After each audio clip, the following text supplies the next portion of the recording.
नमस्कार, स्वागत है साहित्यिक झरोखा चैनल पर। आज हम करेंगे तुलसीदास की विनय पत्रिका का पद संख्या 10। इससे पहले 1 से लेकर 9 तक के जो पद हैं वो मैं आपको करवा चुकी हूँ और उन वीडियोस का जो लिंक है वो इस वीडियो के डिस्क्रिप्शन बॉक्स में डाल दूँगी, तो आप वहाँ से देखकर आसानी से उन पदों की व्याख्या कर सकते हो। तो आइए आज पद संख्या 10 की व्याख्या देखते हैं। पद संख्या 10 भी शिव की स्तुति के लिए है। तो इसमें क्या कहते हैं कि मोहतम तरणी हर रुद्र शंकर शरण।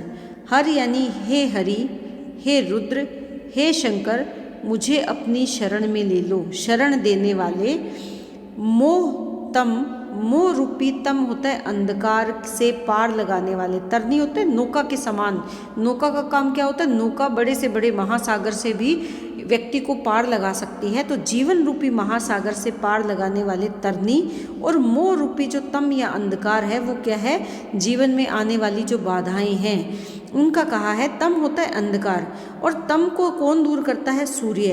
तो आप मेरे लिए उस सूर्य के समान हो जो जीवन में अंधकार को, मोह रूपी अंधकार को दूर करने वाले हो। इसीलिए आप मुझे अपनी शरण में ले लो।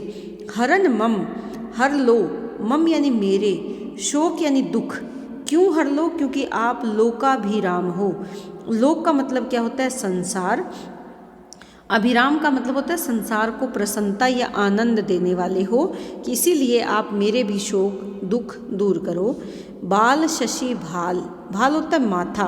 आपके माथे पर बाल चंद्रमा, बाल यानी छोटा, छोटा कौन सा चंद्रमा विराजमान है शिव के माथे पर? दूज का चंद्रमा विराजमान है। तो दूज का चंद्रमा जो छोटे रूप में चंद्रमा है वो आपके माथे पर विराजमान है। सुविशाल लोचन, सु यानी सुंदर, विशाल यानी बड़े बड़े, लोचन होता है नेत्र हैं। आपके नेत्र बड़े हैं और सुंदर हैं, कमल के समान हैं। काम सतकोटि लावण्य धाम, और आप सुंदरता के, लावण्य होता है सुंदरता, सुंदरता के धाम यानी घर हो। कैसी सुंदरता की? करोड़ों, सैकड़ों और करोड़ों। सत यानी सैकड़ों, कोटि यानी करोड़ों। कामदेव के समान आप भी सुंदरता के धाम हो। यानी सैकड़ों करोड़ों कामदेव की अगर सुंदरता मिला दी जाए तो आपका, तब भी आप उससे कहीं ज़्यादा सुंदर हो, और उसके सुंदरता के, लावण्य का मतलब सुंदरता के धाम हो, अर्थात आप बहुत ही सुंदर हो। कंबु कुदेंदु कर्पूर विग्रह रुचिर तरुण रवि कोटि तनु तेज भराजे। तो यहाँ पर वो क्या कहते हैं कि कंबु, कंबु क्या होता है? शंख। कुदेंदु, कुद होता है पुष्प, और इंदु क्या होता है? चंद्रमा। इनको बीच में से तोड़ना है शब्दों को। कुंद होता है पुष्प, और इंदु, कुद इंदु तो पुष्प और चंद्रमा। कर्पूर क्या होता है? कपूर जो सुगंधित पदार्थ होता है, कपूर। विग्रह यानी शरीर। रुचिर सुंदर है। किसके समान है? तुलसीदास ने, गोस्वामी तुलसीदास जी ने इनको कंबु, कुदेंदु और कर्पूर का विग्रह कहा है। विग्रह से तात्पर्य यहाँ पर क्या है? शरीर है। तो ये इनका जो शरीर है शंख के समान उज्ज्वल है, पुष्प के समान कोमल है, चंद्रमा के समान शीतल है, और कपूर के समान सुगंधित है। तो यहाँ पर शिव के सौंदर्य का वर्णन किया गया है कि आप किस तरह के जो ये सांसारिक पदार्थ हैं इनके माध्यम का, इनके उदाहरण का प्रयोग करके शिव की सुंदरता का वर्णन यहाँ पर किया है। तरुण रवि कोटि तनु तेज भराजे। तनु यानी शरीर में, तेज विद्यमान है। कैसा तेज विद्यमान है? जैसे तरुण, तरुण क्या होता है? युवा। रवि क्या है? सूर्य। कि जैसे युवा सूर्य में, देखिए बाल सूर्य है, युवा सूर्य से तात्पर्य, बाल यानी जब सुबह सुबह का सूर्य निकलता है। तरुण या युवा सूर्य कौन सा है? जो तेज प्रकाश लिए होता है। तो करोड़ों तेज प्रकाशवान सूर्य का जो तेज है वो आपके शरीर में विद्यमान है। भस्म सर्वांग, भस्म सभी जगह, सर्वांग यानी सभी अंगों पर आपने भस्म लगा रखी है। अर्धांग शैलात्मा, शैल और आत्मजा।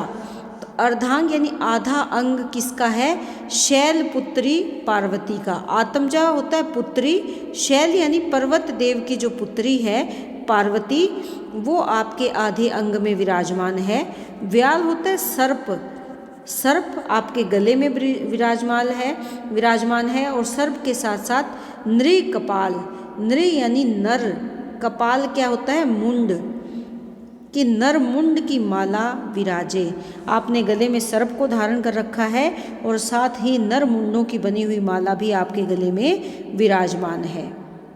मोली संकुल जटा मुक्त विद्युत छटा तटनी वर वारी हरि चरण पूर्त। तो यहाँ पर क्या कहते हैं कि आपके मस्तक पर जटाओं का मुक्त है। संकुल जो संपूर्ण रूप से मोली संकुल जटा मुक्त, कि आपके मस्तक पर जटा जूट का क्या है? मुक्त है और उस पर विद्युत छटा, विद्युत छटा यानी बिजली की चमक के समान तटिनी, तटिनी क्या है यहाँ पर? गंगा, गंगा वर वारी हरि चरण पूरत। और जो हरि कौन है? भगवान विष्णु को हरि कहा जाता है। भगवान विष्णु के चरणों से पूर्त यानी पवित्र गंगा विराजमान है। पवित्र गंगा को हरि के चरणों से पवित्र क्यों कहा गया है गंगा को? देखिए, जो जब वामन का रूप धारण कर लिया था भगवान विष्णु ने, वामन रूप धारण करके जब राजा बलि के पास वो पहुँचे थे, 3 पैरों में भूमि उन्होंने नाप ली थी अपना शरीर बढ़ाकर, तब उस समय ब्रह्मा ने पैर को धोकर चरणों को कमंडल में डाल दिया था। वही जल गंगा का मूल कारण है, इसीलिए इसे हरि चरण पूर्त कहा गया है कि हरि के चरणों से पवित्र हुई क्या है? गंगा है। तो यहाँ पर वो गंगा की पवित्रता की बात की है, वो कहाँ पर है? जो विद्युत की चमक के समान है और आपकी जटाओं में विद्यमान है। श्रवण कुंडल, श्रवण क्या होते हैं? कान, कानों में कुंडल धारण कर रखे हैं। कंठ में गरल है, गरल क्या है? विष, जो आपने पिया था हलाहल विष, आपके गले में, कानों में कुंडल और कंठ में हलाहल विष धारण करने वाले।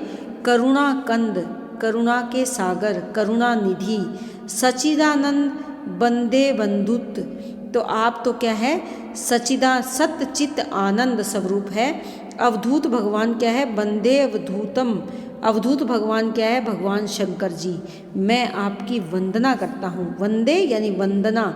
अवधूतम, अवधूतम कौन है? भगवान शंकर हैं। अवधूत भगवान शंकर की मैं वंदना करता हूँ क्योंकि वो सच्चिदानंद स्वरूप है, सत्य आनंद प्रदान करने वाले हैं और मैं आपकी वंदना करता हूँ।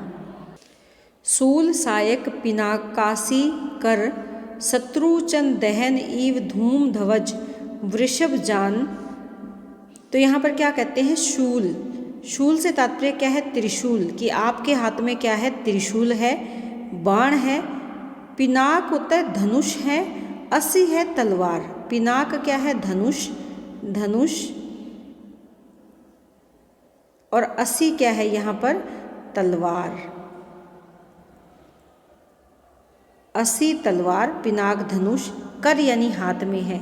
शत्रुचन, शत्रु रूपी वन को दहन करने वाले हो। कैसे दहन करते हो? धूम ध्वज, अग्नि स्वरूप हो, कि आप उस अग्नि के समान हो जो शत्रु रूपी वन को भी ध्वस्त कर देती है। वृषभ जान, वृषभ क्या है? आपकी सवारी है। व्यात्र गज, व्यात्र यानी जो बाघ है, बाघ, गज हाथी के चरम यानी चमड़े को आप परिधान वस्त्र के रूप में प्रयोग करते हो। विज्ञान धन, विज्ञान यानी ब्रह्म ज्ञान के घन हो। धन यहाँ नहीं, घन है। ब्रह्म ज्ञान की वर्षा करने वाले मेघ के समान हो, घन के समान हो। सिद्ध हो, सुर मुनि मनुज सेव्यमान, कि आप सिद्ध हो, देवता हो, सुर यानी देवता, मुनि और मनुष्य आपकी सभी सेव्यमान का मतलब है सभी आपकी सेवा में हैं या आपकी सेवा करते हैं। तो यहाँ पर वो क्या कहते हैं, चाहे सिद्ध है, चाहे सुर है, चाहे मुनि है, चाहे मानव है, सभी आपकी सेवा में निरंतर विद्यमान रहते हैं, या सभी जो हैं आपकी सेवा में लगे रहते हैं। तांडवित नृत्य पर डमरू डिम डिम प्रवर। यहाँ पर क्या कहते हैं कि तांडव के नृत्य पर, तांडवित नृत्य, तांडव का जब नृत्य होता है उस पर आप डमरू को कैसे बजाते हैं, डिम डिम कर डमरू बजाते हैं। अशुभ इव भांति कल्याण सारी, ये देखने में या सुनने में तो कैसा लगता है, अशुभ के समान, भांति यानी भांति, प्रकार, तरह, अशुभ की तरह दिखाई देता है, लेकिन ये क्या है, कल्याण करने वाली ध्वनि है, कल्याण राशि है, क्योंकि उसी से व्याकरण के 14 सूत्रों की भी उत्पत्ति हुई है। आपके डमरू की इस ध्वनि से ही व्याकरण के 14 सूत्रों की उत्पत्ति मानी जाती है। आप महाकल्पांत, महाकल्पांत का मतलब क्या है, महाप्रलय के समान समूचे ब्रह्मांड मंडल को दवन भस्म कर डालते हैं। समूचे ब्रह्मांड को, दवन का मतलब दहन करना, भस्म करना। भवन कैलाश, आपका भवन कहाँ है, कैलाश है, लेकिन आसीन कहाँ है आप, काशी में। आप कहाँ पर विराजते हैं, काशी में विराजते हैं। आपका भवन कहाँ पर है, कैलाश में विराजमान है। आप तत्व को जानने वाले, तज्ञ यानी तत्व को जानने वाले,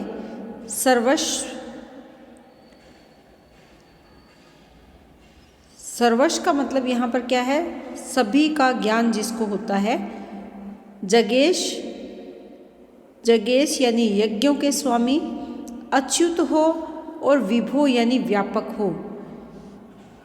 विशक भवदस संभव पुरारी, हे पुरारी, आप इस ब्रह्मांड में, वो जो विश्व या ब्रह्मांड है वो भव उत्पन्न हुआ है, दश यानी आपके ही अंश से।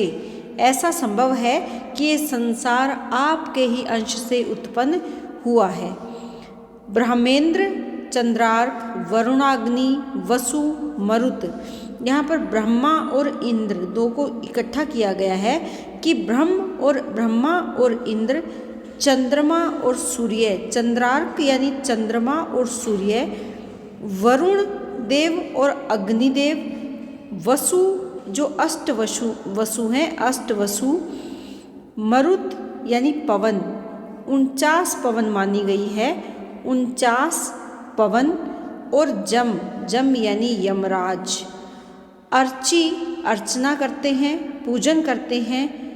भवदंत्री सर्वाधिकारिणी, आपके ही चरणों की पूजा करते हैं, क्योंकि आप इस तरह के अधिकारी हैं। इस तरह की पूजा के, जो आपके ही चरणों में अर्चना करते हैं, पूजा करते हैं, क्योंकि आप इस तरह की पूजा के अधिकारी हैं, सर्वाधिकारी हैं। इस संसार में आप ही सर्वाधिकारी हैं, इसीलिए वो आपके चरणों की पूजा करते हैं। अर्थात सभी देव, चाहे वो ब्रह्मा है, चाहे वो इंद्र है, चंद्र है, या फिर सूर्य है, वरुण है, अग्नि है, अष्ट जो लोक हैं, या फिर जो सभी प्रकार की वायु देव हैं, वो भी आपकी ही आराधना करते हैं।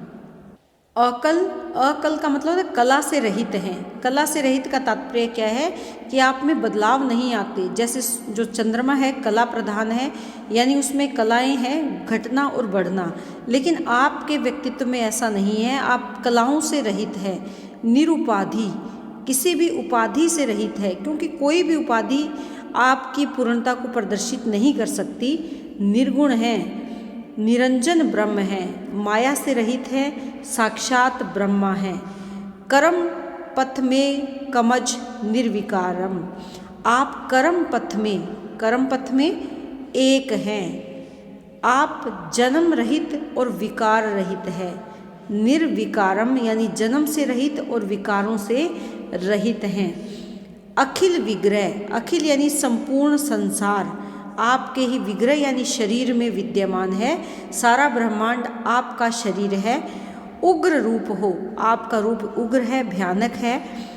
शिव रूप में आप सबके स्वामी हैं। भूप सुर, भूप यानी राजा, राजा किसका राजा, सुरों का राजा, कि आप सभी देवताओं के स्वामी हैं, यानी सबसे बड़े देव हैं। सर्वगत है। सर्वगत का मतलब सभी जगह हैं, सर्वव्यापक हैं और सर्वोपकारम है, सबका उपकार करने वाले हैं।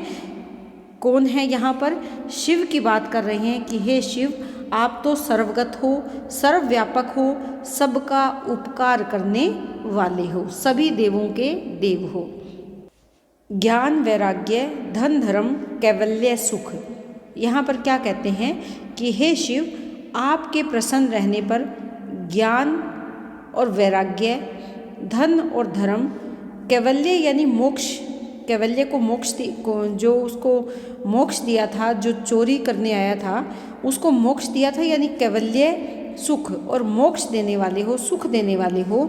सुभग सौभाग्य, शिव सानुकूलम, आप सुंदर सौभाग्य सबको प्राप्त हो जाता है जो भी आपके चरण में आता है, कि सबको सुभग आसानी से सौभाग्य प्राप्त हो जाता है जो शिव के अनुकूल होता है या शिव के शरण में आ जाता है। तदपि, लेकिन फिर भी, नर यानी मनुष्य, कौन से मनुष्य? जो मूढ़ और मूर्ख मनुष्य है, आरूढ़ संसार पथ, आरूढ़ यानी लगे हुए हैं जाने को उसी संसार के मार्ग पर, वो इस संसार पथ को छोड़कर आपकी भक्ति में नहीं आते। वो कैसे लोग हैं? वो मूर्ख हैं, मूढ़ हैं, भ्रमित होकर भटकते रहते हैं, भव सागर में विमुख होकर, तुए तुम्हारे पाद मूलम, यानी पाद यानी जो कमल चरण है या जो चरणाविंद है, चरण माने पाद यानी चरण, चरण क्या है? मूलम, चरणाविंदम, चरणा और विंदम या जो तुम्हारे पवित्र चरण हैं, तुए यानी तुम्हारे, उनसे विमुख होकर इस संसार में भ्रमित होकर, भव यानी संसार में, भ्रमत यानी भटकते ही रहते हैं, अर्थात उनको मुक्ति या मोक्ष की प्राप्ति नहीं होती। नष्टमति, दुष्ट अति, कटरत, खेदगत। यहाँ पर क्या कहते हैं कि हे शंभु, हे शिव, नष्ट, जिसकी मति नष्ट हो गई है, जिसकी बुद्धि नष्ट हो गई है, जो अति यानी बहुत ज़्यादा दुष्ट है, बुरा है, और कट रत, कट यानी कष्ट में, रत यानी लीन है, खेदगत और दुखी है। दास तुलसी शंभु शरण आया, कि हे शंभु, ऐसा दास तुलसी तुम्हारी शरण में आया है, ऐसा तुलसीदास तुम्हारी शरण में, दास का मतलब यहाँ क्या है? सेवक या भगत। ऐसा तुलसी दास तुम्हारा सेवक तुम्हारी शरण में आया है, जिसकी बुद्धि नष्ट हो गई है, जो बहुत ज़्यादा दुखी है, जो कष्ट में लीन है और इस संसार में दुखों का सामना जिसको करना पड़ रहा है, ऐसा तुलसी तुम्हारा दास बनकर तुम्हारी शरण में आया है। देही कामारी, श्री राम पद पंकजे, भक्ति अनवरत गत भेद माया। और यहाँ पर क्या कहते हैं कि माया जनित काम क्या है? माया। देही कामारी यानी क्या कहते हैं कि माया जनित भेद बुद्धि दूर करके वो क्या करे? श्री राम के चरणों में कमलो भक्ति, यहाँ पर क्या है? अनवरत यानी लगातार अनन्य भक्ति दीजिए। इस संसारिक भेद माया को दूर करके, इस संसारिक बुद्धि को दूर करके मुझे क्या प्रदान करें? आप मोक्ष की प्राप्ति मुझे दें। देही दो, कामारी यहाँ पर क्या है? हे कामारी, हे शिव, यहाँ पर क्या है? शिव हैं। कामारी का मतलब यहाँ शिव है। हे शिव, दो मुझे, क्या दो? श्री राम के चरण कमलों में, जो कमल के समान सुंदर चरण हैं, उन चरणों में मुझे भक्ति का वरदान दो, ताकि मैं बिना रुकावट के, अनवरत यानी बिना किसी रुकावट के, मैं उनके चरणों में अनन्य भक्ति कर पाऊँ, बिना किसी भेद माया के।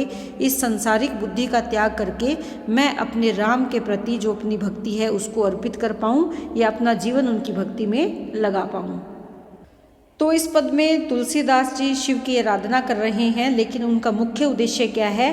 राम की भक्ति में उनका मन रमा रहे, वो अपने राम के प्रति अपने भक्ति भाव को प्रकट करते रहें, ऐसा आशीर्वाद वो शिव से प्राप्त करना चाहते हैं। तो उम्मीद करती हूँ कि पद आपको बहुत अच्छे से समझ में आया होगा।